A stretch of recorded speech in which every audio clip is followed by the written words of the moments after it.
Pole sana. He said that twice, 3 times. Anapelekwa kwa bush, alafu anaulizana, na hapa iko sawa? Yani hapo amumalizie hapo. Maximum fear and terrorism. Thank you, Your Excellency and colleagues who are here and members of the Fourth Estate. I hope I'll be able to give the story without being emotional. But I want to break it into 2 parts. And part 1 is at the burial the day before and at the burial of Erastus. The day before the burial, Rick G., the former deputy president, called me and he asked me to represent him in that funeral committee with 50,000 shillings. And he also said that he would attend that burial. So when I went there, I found so many people, roughly about 300 of them. And when I spoke to them, because they gathered, I spoke about what Rigiji had told me, pole, kwa familia, and then I've also brought my pole. And then I told them, for what Rigiji is doing in our community or our area, I would be pleased if Rigiji himself, Stephen Kalonzo Musyoka, who is here, somebody like Matiang'i, brother Eugene, and the rest of them, would join hands and liberate this country from what we are going through. The people who are there were very excited, extremely excited, even to hear that Rick G was going to come. But more importantly, when they heard that there is intention to bring all of us together so that we can liberate our country. That was the day before. And so I told Rick G, watu wamepokea vizuri, na wamesema unaweza kuja. And therefore, the next day he called me and asked me, can you wait for me in an appointed place so that we can go together? And we did so. And he came and we went. I'm trying to make it short. And on reaching there, we found very excited crowd. Because I can tell you, on our arrival, an announcement that we have arrived, the crowd went wild. They were cheering. They welcomed us. The MCE also did the same. We got a place where to sit. But when we sat, I observed one thing that was unique. That the area MP, one John Kiragu Chege, had declined to sit where the VIP tent was, and he decided to go and sit where the Akorino bishops were. And I asked, why would it happen? I just asked somebody. And they said he was offered and he declined. And so we sat in and listened to the people who were speaking, and then we listened to the sermon. Everything was looking okay. But at one point, when the bishop, the main bishop, was preaching, there was sudden influx of young men, who came from 3 different directions. Most of them did not come to stand or sit where we were.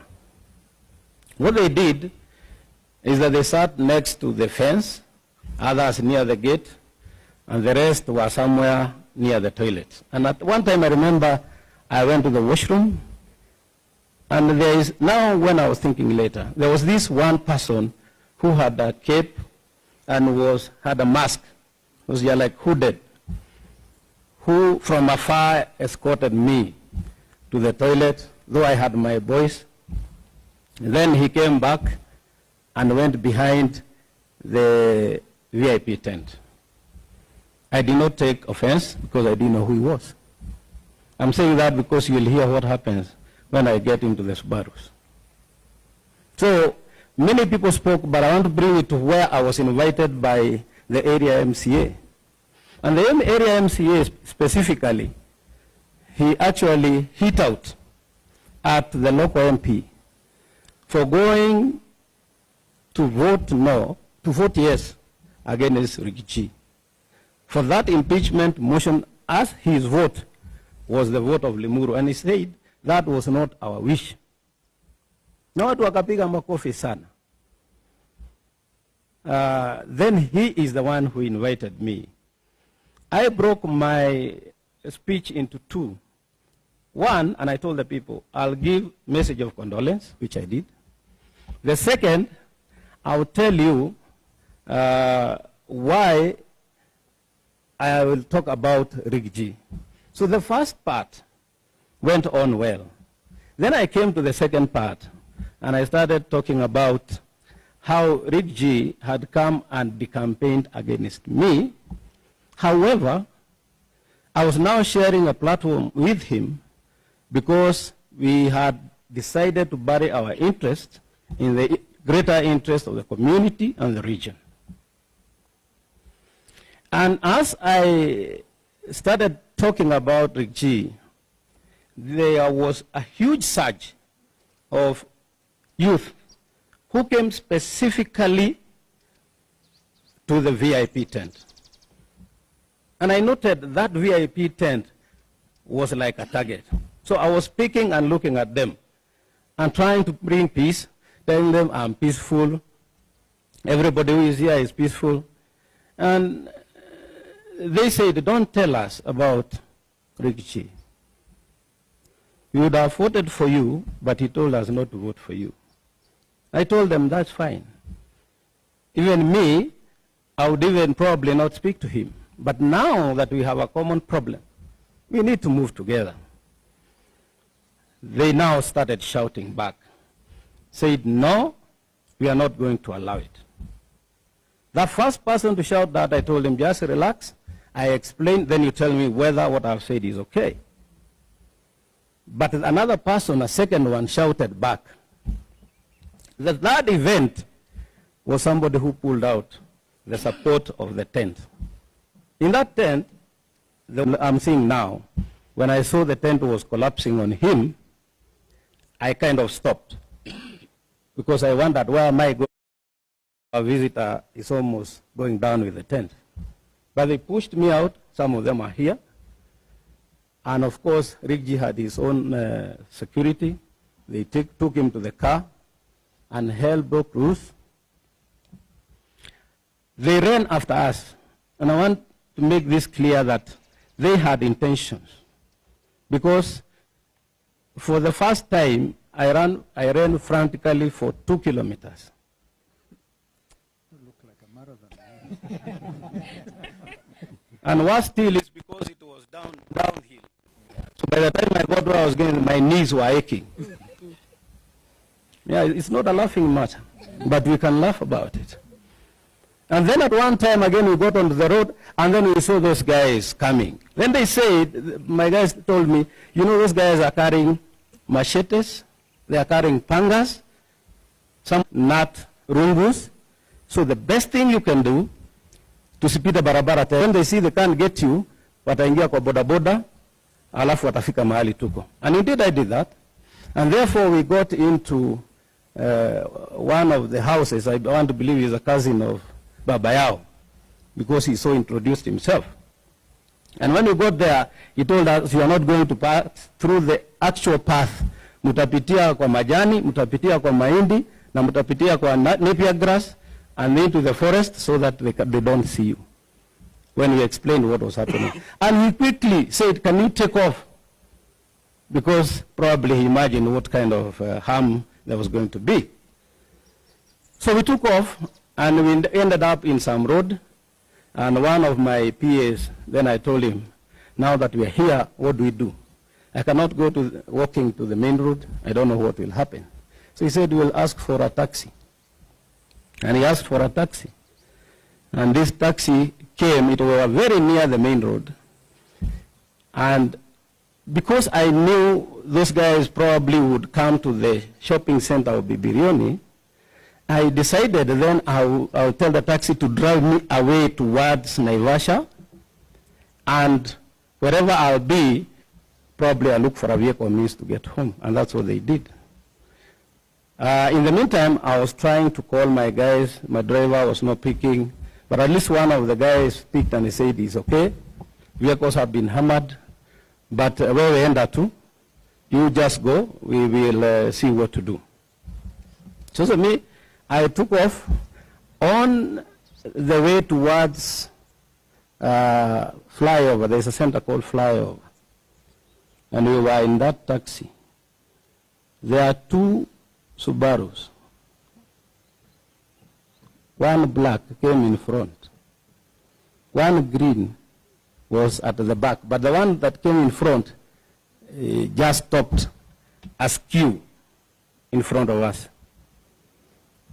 And then this other one, when we checked, it was just almost knocking the bumper of the taxi. So two guys came from the front one. They opened the rear door. I was seated with the area MCA. I had my phone, and I'm saying that because the area MCA's phone had fallen off. Nilikuwa namuuliza, where is it? He said, I cannot trace it. Tukapiga ikawa inalia lakini haichukuli. Akaniambia imeanguka huko kwa kiwanja. Sasa yangu nilikuwa naye. And when they took us into the first vehicle, a few meters, like 100, they stopped again. Both of them very close range. And they pulled him out into the rear car. And then a guy came from behind and I was sandwiched. McHugh. All these guys were hooded. And I said this because Palembele, I spoke about somebody who was hooded in the barrio. And now, these guys who are inside the Subaru, all of them, including the driver, are hooded. They have a mask. And they have, one had a cape and the others had, I think, baklava. Now, one of the things I was told is lazima utatii na utakaa hapo na tukikuuliza, I'm saying this because they were speaking in Swahili, na tukikuuliza kitu ujibu. Umesikia? The only time I was allowed to check sideways, because later they told me usiangalie kando, uangalie mbele, is only when they asked, unaona hii ni nini? Na pande hiyo ingine ni nini? Those were shotguns. I've been a chairman of security, I know them. Now, one of the significant things is, nimeona they have shotguns. The numbers, the vehicles don't have number plates. And the guy in front has a walkie-talkie. So my conclusion was, who would be like this, driving a vehicle like this? Having seen what Gen Z was going through, nikajua I am in for it. And so I said I will answer. And the long and short of it, the questions were telling. One question I was asked immediately is whether I love myself. And I said yes. The second thing they asked is, do you have a wife? And I said yes. Do you love her? And I said yes. Tunaenda tu. Do you have children? Yes. How many? Nikawambia I have 4 children. 2 boys, 2 girls. Nikaenda kueleza, you are talking too much. You must answer after you are asked a question. So nikasema ndio saa. And therefore they asked, do you have these children? Yes. Wanafanya kazi? Ndio. Unawapenda? Ndio. Haya. Then they kept quiet. Tukafika kwa that place called Flyover. They took the road towards, I think it goes to Thika. And it passes through some forest. Wakanyamaza, that road is rough. And those guys can drive very roughly. Nikuwa nasikia pupupu unagonga gongwa tu.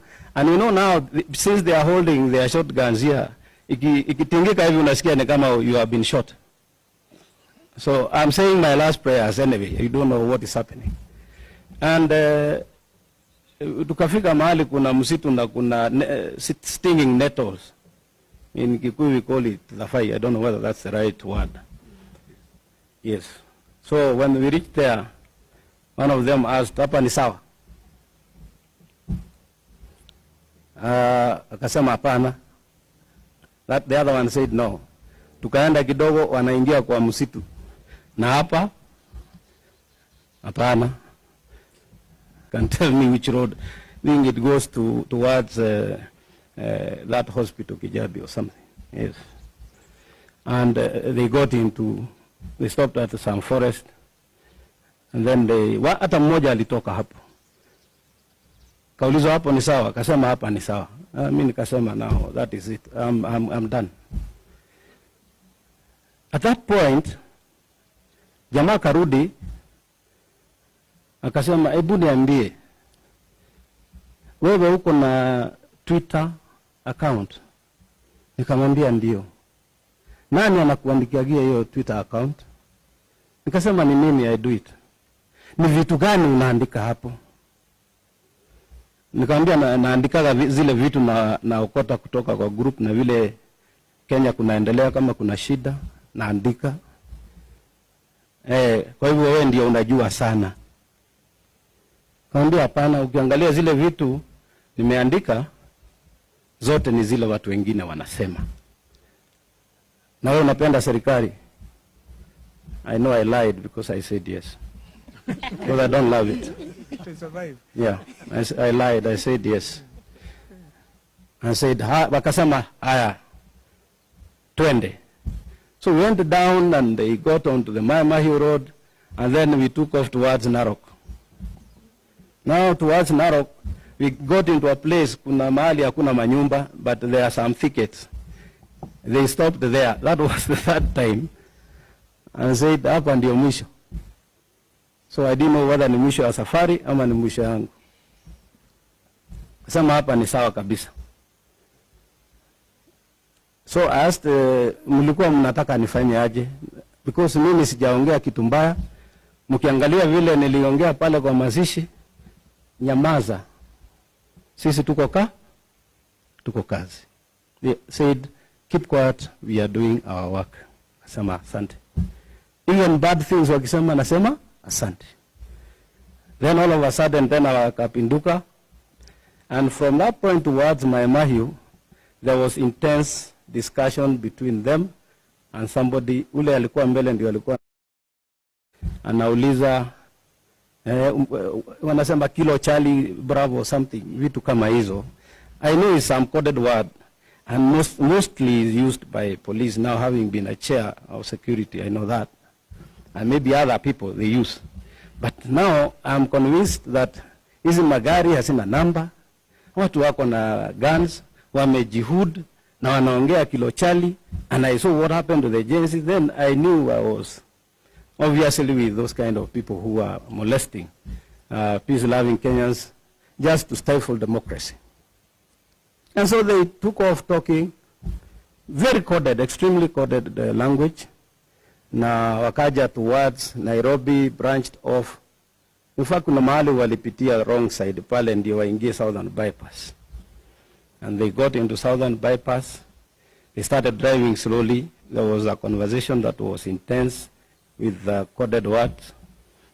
And then they said, unajua tunaweza kukua. Now, when they said this, and I knew that road goes towards Ngong Forest, I knew my life is over.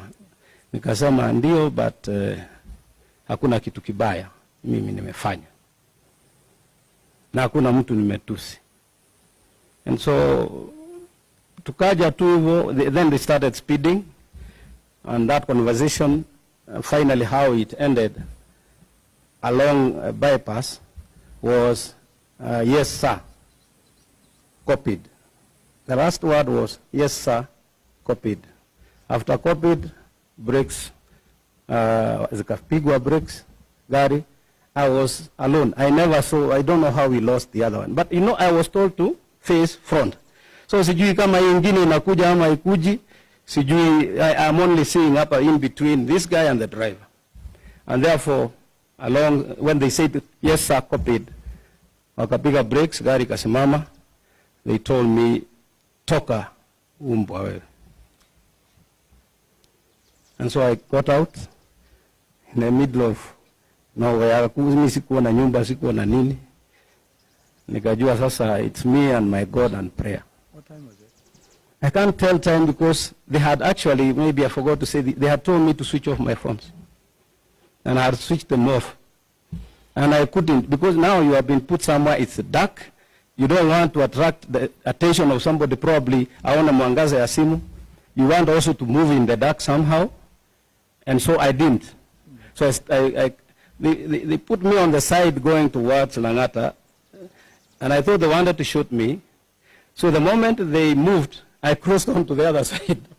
And I went kwa ditch. Nikapitia sasa hiyo kama ni mtaro. Walking and running and checking whether any vehicle is coming.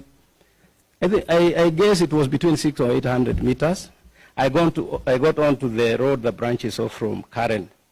I started running towards Karen in the middle of the road. And that's why I met with one border fellow. Nilikuwa na karibu nimshikilia hivi. Na muomba tafadhali, shouting. But he stopped mbali. Nikamwambia ni wakora wananichapa. Nipatie lift, hata nitalipa. By the way, those guys never took anything from me. Hawakuchukua simu, hawakuchukua pesa, hawakuchukua anything. So he stopped and said, weka hapo nikufikisha hapa utauawa. And so I told him, drop me at the Great Corner. I knew I would get a taxi. Then along the way, I think he saw it was easy. Akamwambia nimedropiwa hapo na wakora, na nilijua hapo ni pabaya. Akaniambia anaenda Kilimani. Akamwambia drop me there at Kilimani. So at Kilimani, I picked a cab, which took me home. Na nikamwambia kijana wangu, you go pay for me the taxi. At least we have evidence that is what has brought me. That is how it was. Thank you. I guess that is very clear, and you can now see the intensity, the horrific harassment of Kenyans by state-sponsored goons. Of course, they should not be punished. Hey. And